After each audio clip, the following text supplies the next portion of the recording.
after years of public estrangement with Prince Harry and King Charles, they may finally be inching towards reconciliation, with their senior aides spotted holding a private meeting in London. So it remains unclear at this point who initiated this meeting, but what would you say about this, Louise? Is this the most promising development we've seen so far in a potential patching up between Prince Harry and King Charles? I do think it is. I think the fact that Charles's aide actually went to the meeting and spoke to Meredith Maines, who I believe is Harry and Meghan's new PR person, very effective. I think she brokered the BBC interview he did where he talked about wanting to have a reconciliation with his father.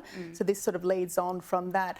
And look, Charles's person didn't need to go. That meeting could have been an absolute snub, but it wasn't. So, and also the fact I think that Charles and his team haven't put out any comms since that meeting. Now, somebody obviously tipped off the paparazzi because the meeting was held at a private club near Clarence House, and that photograph was done on a very long lens. So obviously someone was waiting to capture that picture. We don't know who tipped them off. I mean, we could speculate that maybe Harry's camp has more to gain from doing that. We just don't know. So either way, it's a good look for both of them to be seen to broker peace through their representative, and it's not done through lawyers. There's no kind of nasty tone to it. It was very sort of upbeat and peaceful, and let's hope that is the start of a reconciliation between Charles and his youngest son. We'll see. It also comes after the King appeared to recently snub Harry. King Charles omitted Prince Harry from a speech praising my son, Prince William, during the state banquet for French President Emmanuel Macron. So reconciliation might be easier said than done, but... It could be, but let's hope that this is a new path forward for them, because they've both got a lot to gain, I think, from patching things up, and a lot to lose from continuing this sort of global feud that's been happening. Oh, absolutely. Well, let's talk about another family feud that is playing out in the public.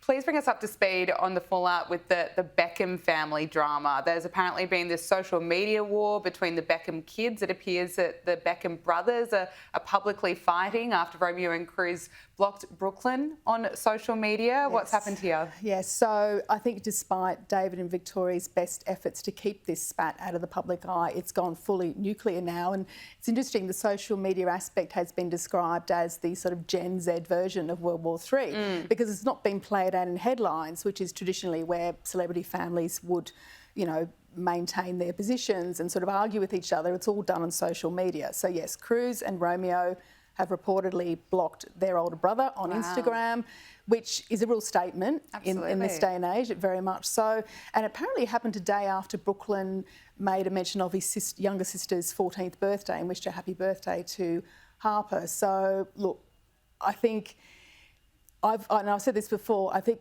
Brooklyn's made his point. He clearly wants to be his own person away from the Beckham brand, but I still think behind the scenes he needs to work very hard to patch things up with mum and dad, because it's moved from parents v son to now a war between the brothers. So what's next? I mean, complete estrangement from the family, I don't know, and I do hope not. Yeah, I agree with you. Very interesting though. Louise Roberts, thank you so much for joining us. Great to speak to you.